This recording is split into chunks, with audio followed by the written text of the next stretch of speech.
দশম শ্রেণীর শিক্ষার্থীরা, তোমাদের জন্য আমাদের আলোর প্রতিফলন অধ্যায় হতে ইতিমধ্যে তোমরা আমার দুটি ক্লাস এবং আমার প্রিয় সহকর্মী ওনার একটি ক্লাস অ্যাড হয়েছে। তোমরা দেখতে পাচ্ছ আমাদের চ্যানেলে এ নিয়ে বেশ কয়েকটি ক্লাস হয়েছে।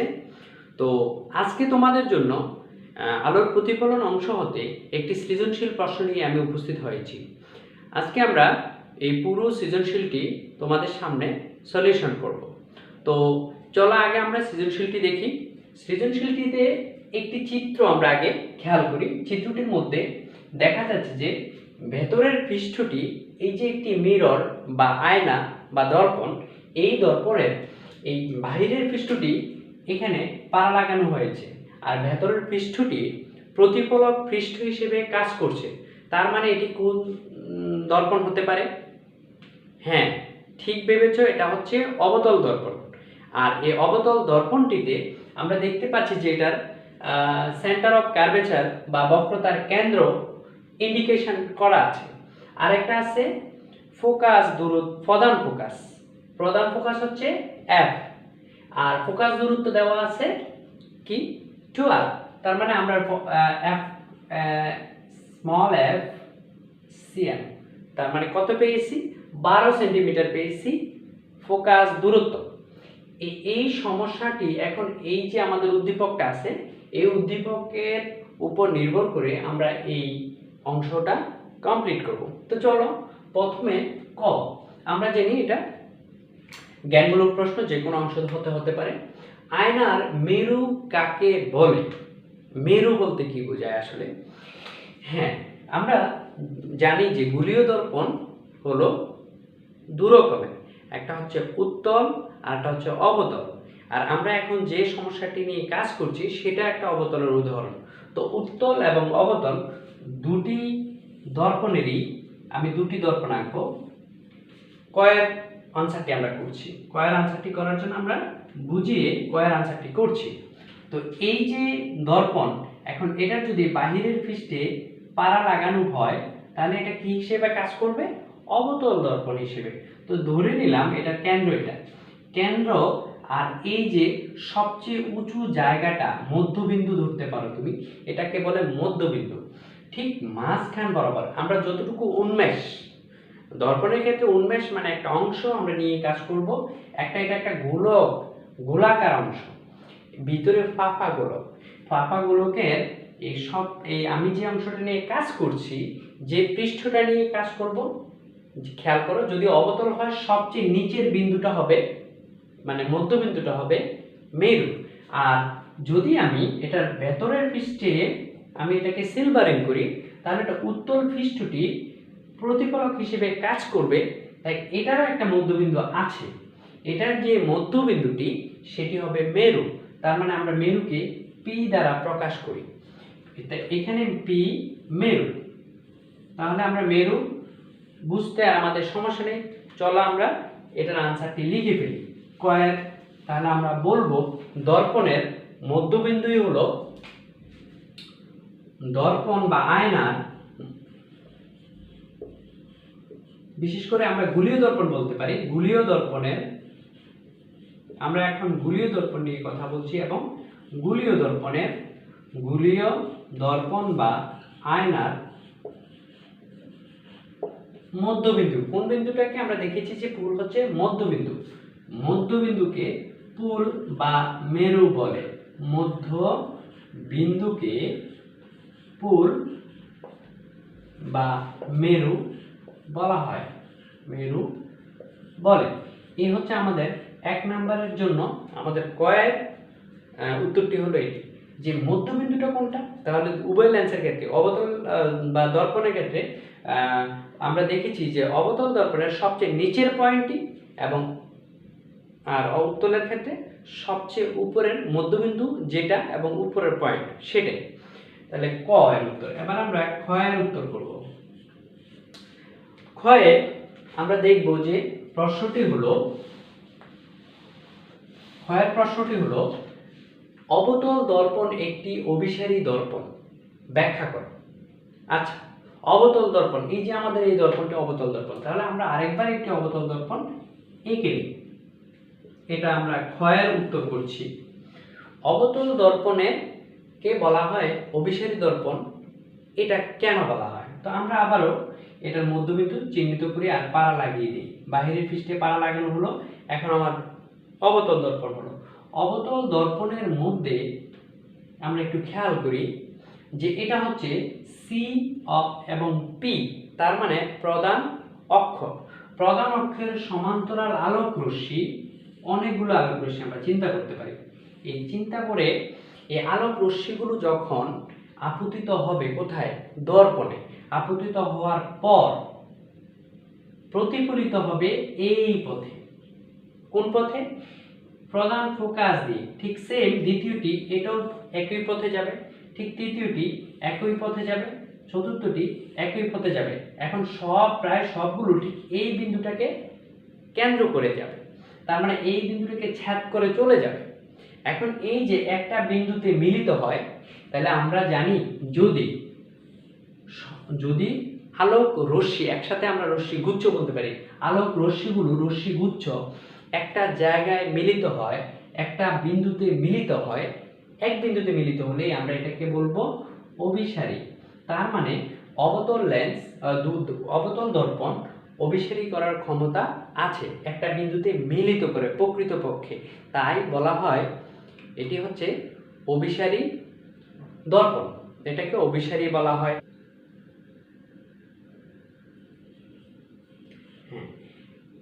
এক গুচ্ছ সমান্তরাল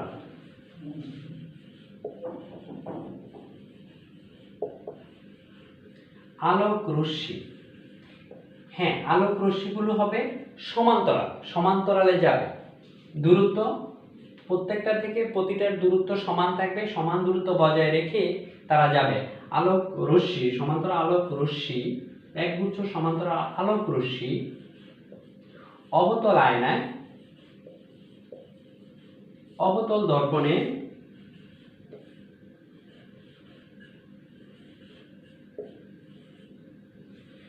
আপতিত হয়ে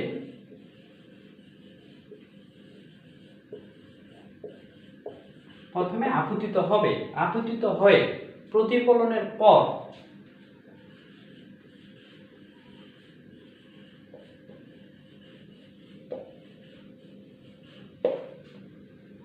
বা প্রতিফলনের সময়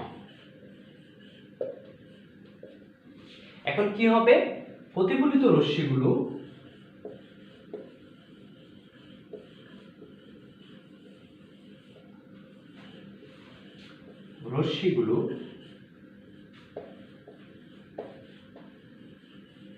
একটি বিন্দুতে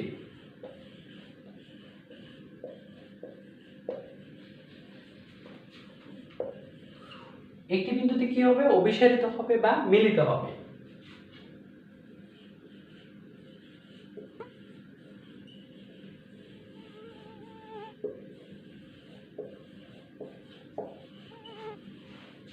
বা মিলিত হবে, এটা প্রকৃতপক্ষে মিলিত হয়। তাই অবতল দর্পণকে অভিসারী দর্পণ বলা হয়।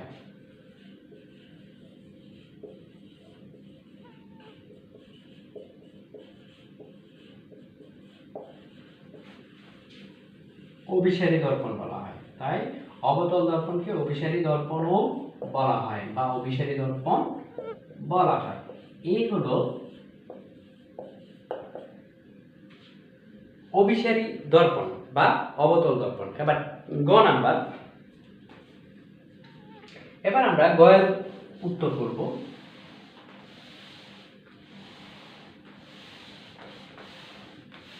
গ, চিত্রে আয়নার সামনে প্রধান অক্ষের উপর 24 সেন্টিমিটার দূরে বস্তু অবস্থান করলে রৈখিক বিবর্ধন কত? আমরা ঠিক এই জিনিসটা বের করব, বিবর্ধন। আমরা বিবর্ধন বা এম বের করব। তো এম বের করতে হলে আমাদের মূল সূত্রটিতে যাওয়ার আগে আমাদেরকে কিছু কাজ করতে হবে। সেটি হচ্ছে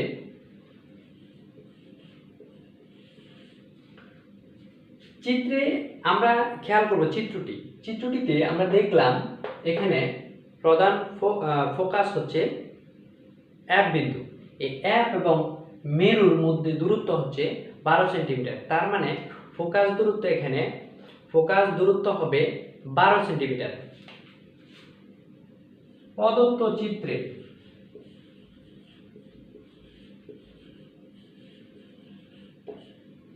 আমরা একটু খেয়াল করব, প্রদত্ত চিত্রে ফোকাস দূরত্ব কোনটি? এই যে মেরু থেকে আমরা যদি এখানে চিহ্ন দেই পি, মেরু থেকে প্রধান ফোকাস পর্যন্ত যে দূরত্বটি, এটি হচ্ছে প্রধান ফোকাস এবং মেরুর মধ্যে দূরত্বকে ফোকাস দূরত্ব বলা হয়। তাহলে ফোকাস দূরত্ব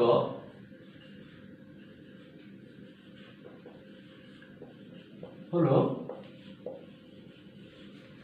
12 সেন্টিমিটার। এখন আমরা একটা সূত্র জানি,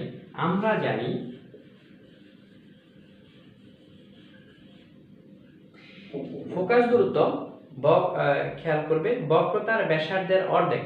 তার মানে আমরা জানি বক্রতার ব্যাসার্ধের অর্ধেক, তাই আমরা জানি R2F। তার মানে কি, বক্রতার প্রধান ফোকাস বক্রতার ব্যাসার্ধ প্রধান ফোকাসের দ্বিগুণ হবে, বা আমরা এটা থেকে লিখতে পারি R এর মান কত পাই, বা R = 2 × 12 সেন্টিমিটার। তার মানে কত, R = 24 সেন্টিমিটার। এখন 24 সেন্টিমিটার মানে বক্রতার ব্যাসার্ধ, তার মানে বক্রতার ব্যাসার্ধ মানে সি তে। তার মানে আমরা পজিশন যদি চিন্তা করি, এটা কত নাম্বার পজিশনে? 3 নাম্বার।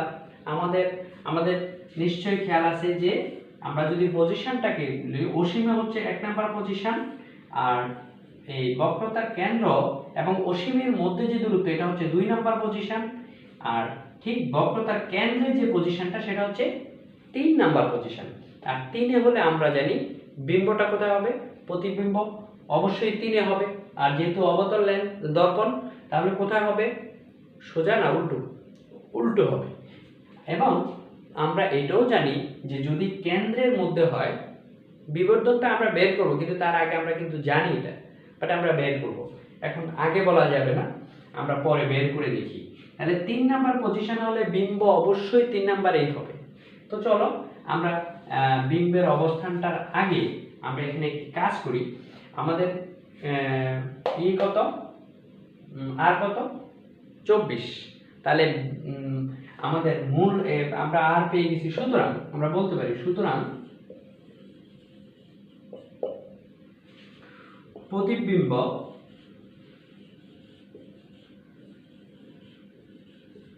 সৃষ্টি হবে, বা বক্রতার কেন্দ্রে। এখন বক্রতার কেন্দ্রে প্রতিবিম্ব সৃষ্টি হলো, ওকে। বক্রতার কেন্দ্রে প্রতিবিম্ব সৃষ্টি হলে এখন দুটো জিনিস এখানে কাজ করবে। একটা হচ্ছে বক্রতার কেন্দ্রে যেহেতু প্রতিবিম্ব সৃষ্টি করে, আমরা আবার একটু অঙ্কন করে দেখি ছবিতে কি দেখা যায়। ছবিতে দেখছি যে এটা যদি অবতল দর্পণ হয়, অবতল দর্পণের কেন্দ্র যদি এটা হয়, এফ যদি এটা হয়, তার মানে এটা 12, এটা 24। এখন 24, তার মানে এই অবস্থানে লক্ষ্যবস্তুর দূরত্ব হবে ইউ সমান 24 সেন্টিমিটার। এই ইউর দূরত্বটা হবে 24 সেন্টিমিটার। আবার ঠিক একইভাবে বি উল্টো হবে, অবশ্যই উল্টো হবে, এবং উল্টো হলে তার দূরত্ব ঠিক 24 সেন্টিমিটার। তাহলে আমরা বলতে পারি এই দুটোই 24 সেন্টিমিটার। তা আমরা আগে এটাকে খসড়া করে নিলাম, বি এবং ইউ দুটোই 24 সেন্টিমিটার। তাহলে আমরা এই জায়গাটা একটু মুছে ফেলি, মুছে আমরা কাজটা করি। আমরা জানি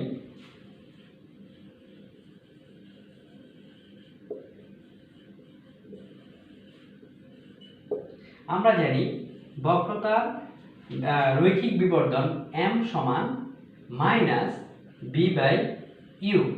আমরা এই সূত্রটি জানি এবং এটা দিয়ে অনেক কাজ করেছি আমরা। এখানে আমরা এই কাজটি করব। এখানে প্রথমে আমরা খেয়াল করি বি ইউ এর মান কত। ইউ লক্ষ্যবস্তুর দূরত্ব কত ছিল চিত্রে দেখেছি, হ্যাঁ 24 সেন্টিমিটার। আচ্ছা বি এর দূরত্ব কত, বিম্বের দূরত্ব বা প্রতিবিম্বের দূরত্ব কত, ভি তাও 24 সেন্টিমিটার। তার মানে এবং আমরা একটা কাজ করি, সাধারণত আমরা এটার পরম মান নিয়ে কাজটি করি, বা পরবর্তীতে আমরা এটাকে পরম মান নেব, modulus M modulus minus B by U. আমরা এটাকে সরাসরি ইউ বাই বি আকারে লিখতে পারি। এখন বি এর মান আর ইউ এর মানটা আমি বসিয়ে দিই, তাহলে মডুলাস এম, বি হচ্ছে 24 আর ইউ হচ্ছে 24, তার মানে 1। সুতরাং আমরা লিখতে পারি এম রৈখিক বিবর্ধন m সমান 1। সুতরাং রৈখিক বিবর্ধন m সমান 1। 1 মানে কি, এক গুণ। এক গুণ মানে আমরা জানি যে এটা তো অনুপাত অনুসারে থাকে, অনুপাতে থাকে। উপরে হচ্ছে বিম্বের দৈর্ঘ্যটা আর নিচে হচ্ছে অরিজিনাল দৈর্ঘ্যটা, লক্ষ্যবস্তুর দৈর্ঘ্যটা। তো দুটো যদি এক গুণ হয় তার মানে দুটো সমান, তার মানে বিবর্ধন আমাদের 1। এখান থেকে আমরা বুঝলাম যে বিম্বটি পড়বে, এই বিম্বটি উপরে যে লক্ষ্যবস্তু ঠিক তার নিচে সমান সমান প্রতিবিম্ব পড়বে। এবার আমরা গ নাম্বার আনসারটি করব। গ নাম্বারের জন্য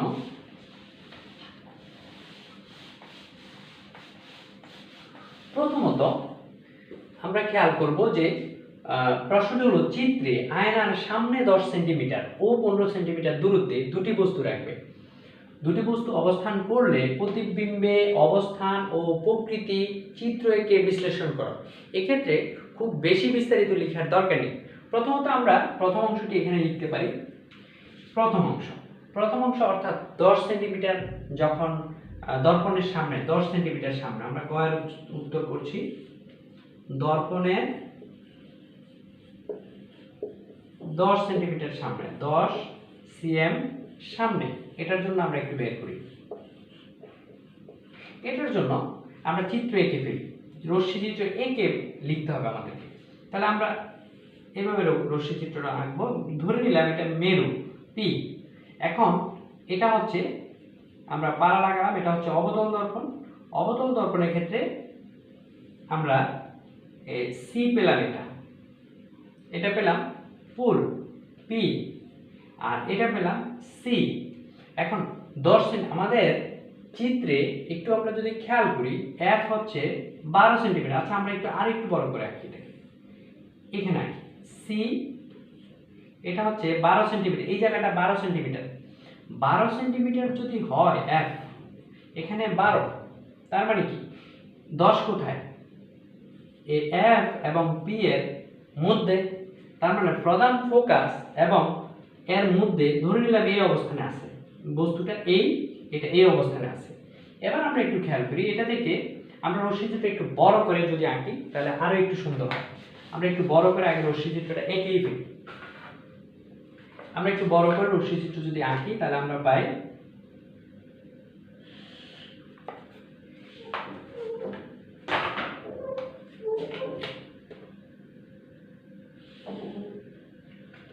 এটাকে আমি পারা লাগালাম। এখানে খেয়াল রাখতে হবে রশ্মি চিত্রের উপর তোমার নম্বর পাওয়া নির্ভর করবে।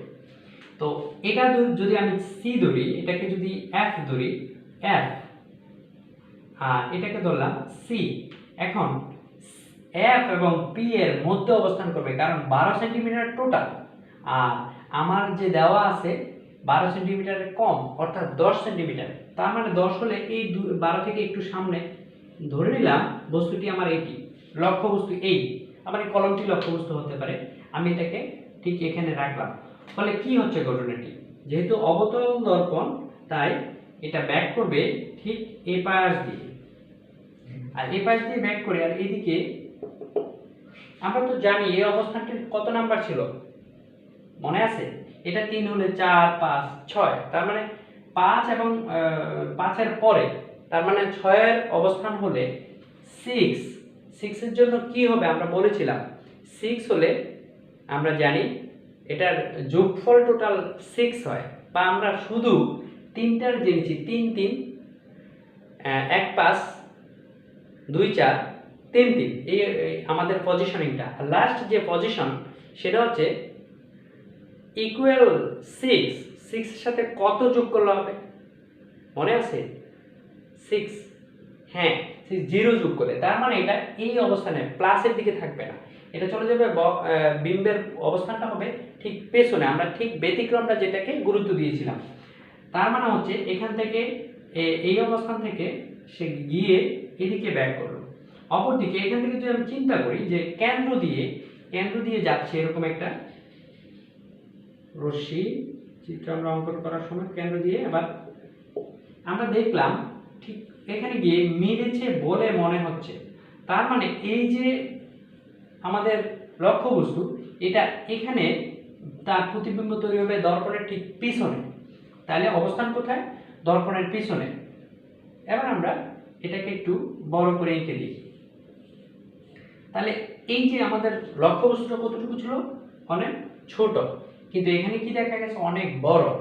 তার মানে হচ্ছে অবতল দর্পণে পুল এবং প্রধান ফোকাসের মধ্যে যদি কোনো বস্তু অবস্থান করে, লক্ষ্যবস্তু অবস্থান করে, তাহলে তার প্রতিবিম্ব হবে দর্পণের পিছনে। পিছনে মানে কি? অবাস্তব, অবাস্তব এবং ঠিক সোজাই আছে, সোজা। তাহলে আমরা এবার লিখব প্রকৃতি। প্রকৃতি কি লিখব? প্রকৃতি লিখতে পারি অবাস্তব,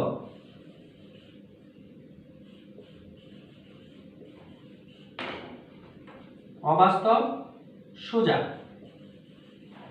আমরা জানি অবাস্তব হলে সোজা হয়, অবাস্তব ও সোজা। আচ্ছা, অবস্থান, অবস্থানটা কোথায়?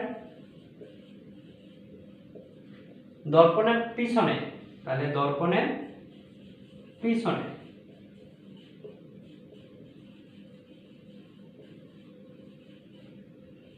এবার আকৃতি, আকৃতিটা কি হবে?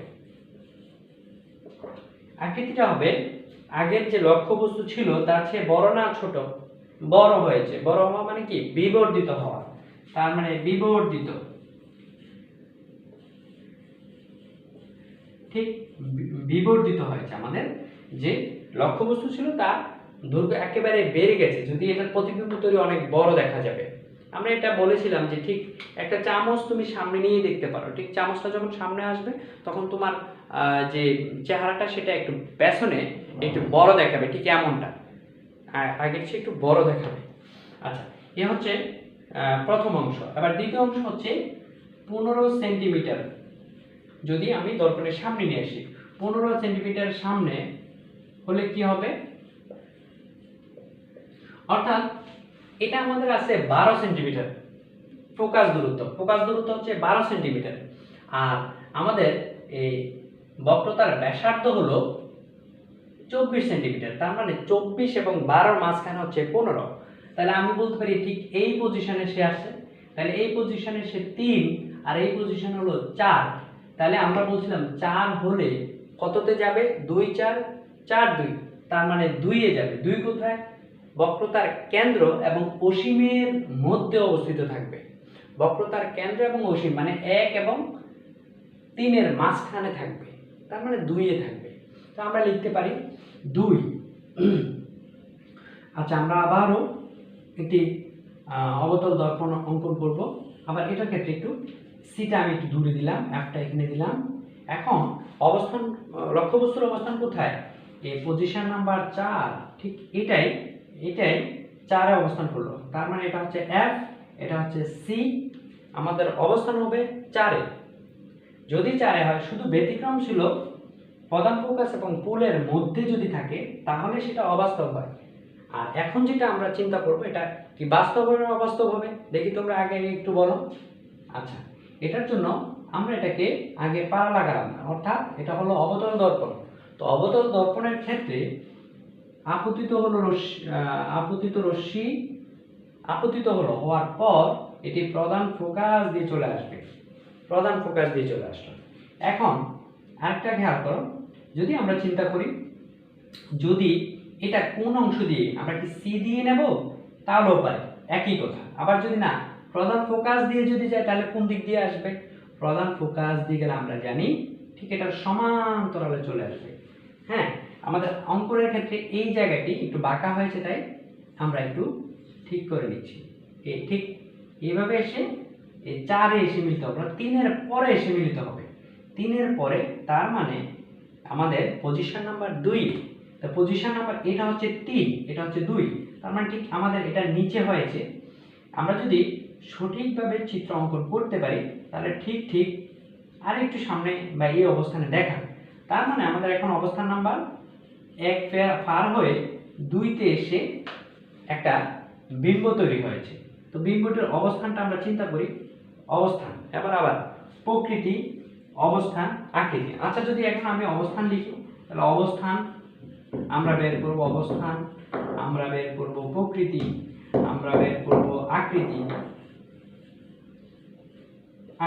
এই তিনটি জিনিস আমরা বের করব। আবারও আমরা একটু খেয়াল করি। এখন এটা কত? 24 সেন্টিমিটার, 15 সেন্টিমিটার দূরে, 15 সেন্টিমিটার দূরে অবস্থান করেছে লক্ষ্যবস্তু। ফলে কি হয়েছিল? মেরু ছিল এটা। ফলে কি হয়েছিল? প্রধান ফোকাস এসে ফিরে এসেছে। আর এদিক দিয়ে এফ দিয়ে যদি যায় তাহলে আমরা জানি প্রধান অক্ষের সমান্তরালে চলে আসে। ঠিক যদি এটা নাম দেই আমি পি কিউ, অথবা এটা নাম দেই আই, তাহলে আমি এখানে একটা ইনভার্স আই পাবো, মানে এটা একটা প্রতিবিম্ব পাবো। তো এই যে প্রতিবিম্বটা, এটা প্রথমত অবস্থান কোথায়? কেন্দ্র এবং কোথায়? অসীমের মাঝখানে। তাহলে বলতে পারি কেন্দ্র এবং অসীমের মাঝখানে, কেন্দ্র ও অসীম, অসীমের মাঝখানে, এ হলো আমার প্রথম অবস্থান। কেন্দ্র এবং অসীমের মাঝখানে আমার অবস্থানটা পেলাম। এবার প্রকৃতিটা নির্ণয় করি। প্রকৃতিটা হলো, এটা কি বাস্তব না অবাস্তব? আচ্ছা, আমরা দেখতে পাচ্ছি চোখের সামনে এটা প্রকৃতপক্ষে মিলিত হয়েছে, এই বিন্দুতে মিলিত হয়েছে। মিলিত হওয়ার ফলে কি হয়েছে? এটা বাস্তব প্রতিবিম্ব হয়েছে, বাস্তব। তার মানে বাস্তব, আর আমরা জানি বাস্তব হলেই কি হয়? উল্টো। আর দেখাও যাচ্ছে এটা যেদিকে লক্ষ্যবস্তু, ঠিক তার বিপরীত দিকে হচ্ছে প্রতিবিম্বের অবস্থান। প্রতিবিম্বটি কোথায়? নিচের দিকে। আমাদের লক্ষ্যবস্তু কোথায়? উপরের দিকে। ফলে কি হয়েছে? উল্টো হয়েছে, বাস্তব ও উল্টো। এই হলো প্রকৃতি। এবার আমরা আকৃতির কথা চিন্তা করি। আকৃতি আগে যেটা ছিল একটু ছোট মনে হয়েছে, রশ্মিচিত্র দেখে আমরা চিনতে পেরেছি যে এটা একটু ছোট আর একটু বড়, মানে বিবর্ধিত। তাহলে একটু না, অনেকটাই বিবর্ধিত, তার মানে বিবর্ধিত, এটাও বিবর্ধিত হয়েছে, বিবর্ধিত। এই হলো আমাদের আজকের যে সৃজনশীলটি, তার উত্তর। তাহলে তোমরা এই গ নাম্বারের জন্য চিন্তা করবে, যদি রশ্মিচিত্র দেওয়া থাকে পুরো নম্বরটি বেস করবে এই রশ্মিচিত্রের উপরে। অর্থাৎ রশ্মিচিত্রটি যদি তুমি সঠিকভাবে আঁকতে পারো তাহলে এখানে অবস্থান, আকৃতি, প্রকৃতি এদিক সেদিকের জন্য হয়তো কিছু নাম্বার কম পাবে, কিন্তু তুমি রশ্মিচিত্রের জন্য তোমার যে নম্বরটি পাওয়ার সেটা কিন্তু তুমি পেয়ে যাবে। তো আশা করছি তোমাদের ভালো লেগেছে ক্লাসটি। আমরা আবারও তোমাদের জন্য নতুন কোনো ক্লাস নিয়ে আসবো। সে পর্যন্ত সবাই ভালো থাকো, সুস্থ থাকো, স্টে হোম, স্টে সেফ। ধন্যবাদ।